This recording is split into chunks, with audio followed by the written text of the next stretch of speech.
Hello and welcome to another Tunisian crochet tutorial.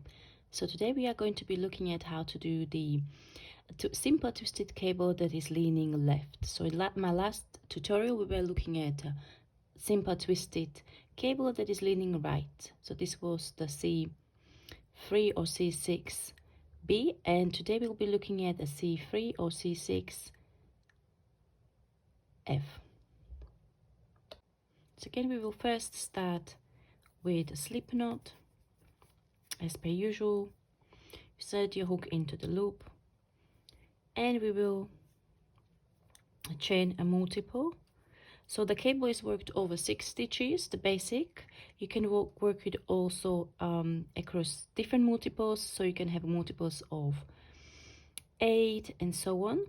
So I'm going to do the simple one, so this will be a multiple of 6.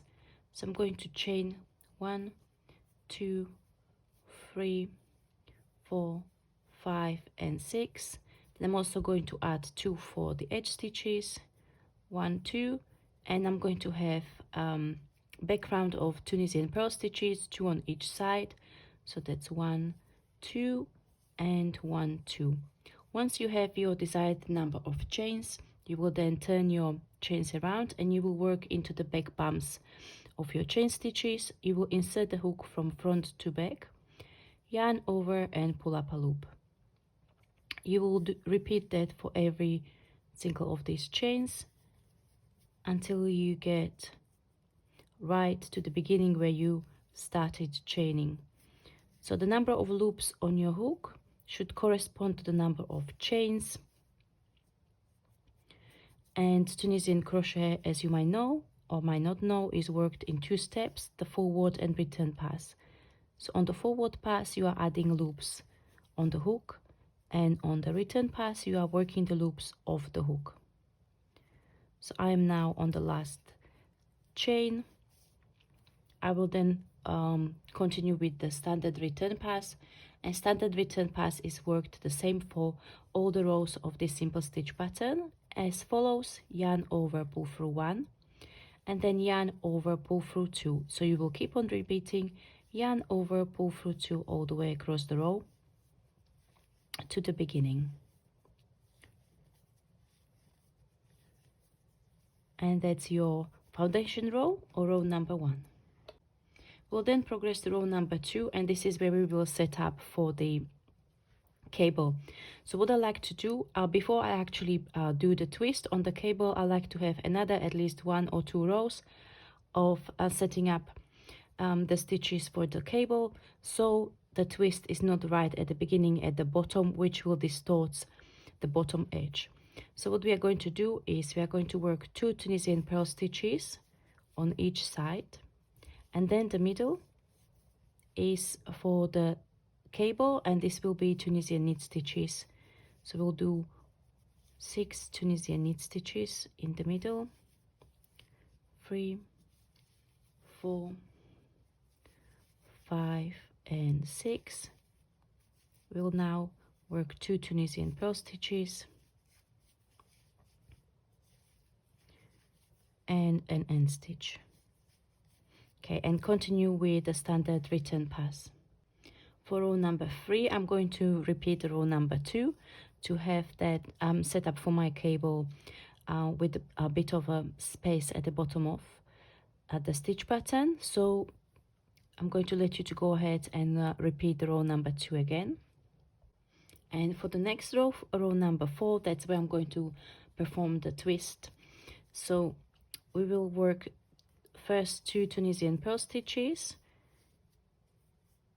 to create that nice background for the cable. Now we work 3 Tunisian knit stitches. We then slide these loops of the hook using a cable needle,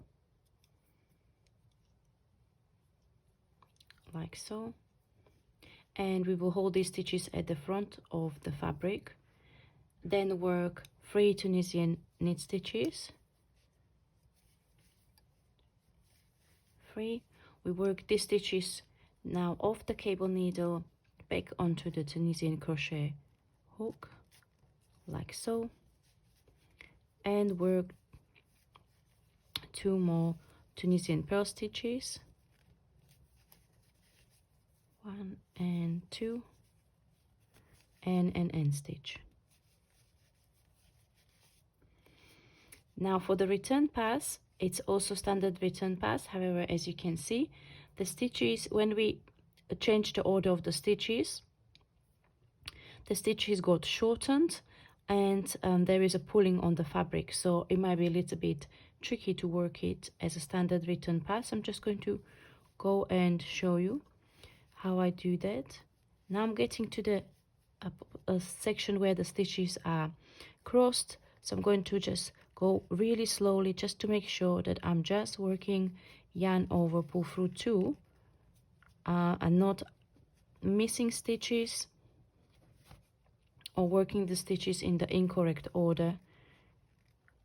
If you accidentally pull through 3 loops, you will create a decrease and the cable becomes unbalanced. So it is worth just taking a little bit more time when you work the return pass on your cables, just to make sure that you've got the correct number of stitches after the return pass. Now for the next row, we will repeat row number 2.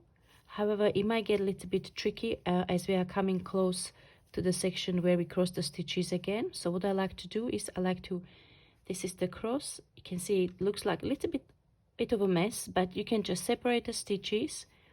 So you need to make sure that the stitches that were on the left and now became the first 3 stitches, they are worked first for the cable to stand out.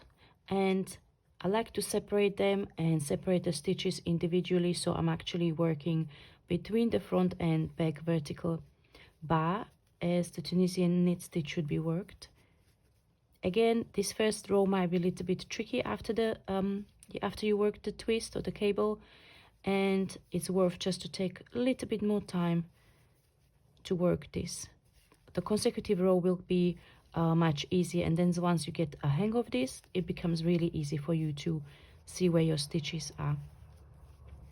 Okay, so this was the first row after you worked the cable. Again, standard return pass, and now that becomes much easier to work it because the stitches are a little bit more elongated, so you are not don't need to struggle with shortened stitches. And then now you can basically choose how many rows you will be working between the cable rows. I usually like to work at least 2 or 3, even more you can work 4 or 5, and that basically gives you that space between the twists. How it looks will depend on how many rows you've got between the cable rows. So if you've got only 2 or 3, the cable will have quite dense twist. If you work more, 4, 5, even 6, then it will have a more gentle twist. So that's your choice. I'm going to work a few more rows, separating the cable rows with 3 rows of where you don't work the cables, so you can see how the fabric looks. Welcome back. So I've progressed through the pattern a little bit further. I made another twist, and between the twist rows or the cable rows, I've had 3 rows where I just worked the Tunisian purl stitches on either side and the 6 Tunisian knit stitches in between. So you can see how that is coming along.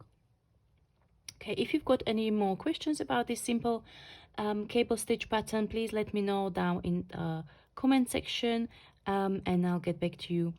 And watch the space for more Tunisian crochet cable videos in the coming days. Bye.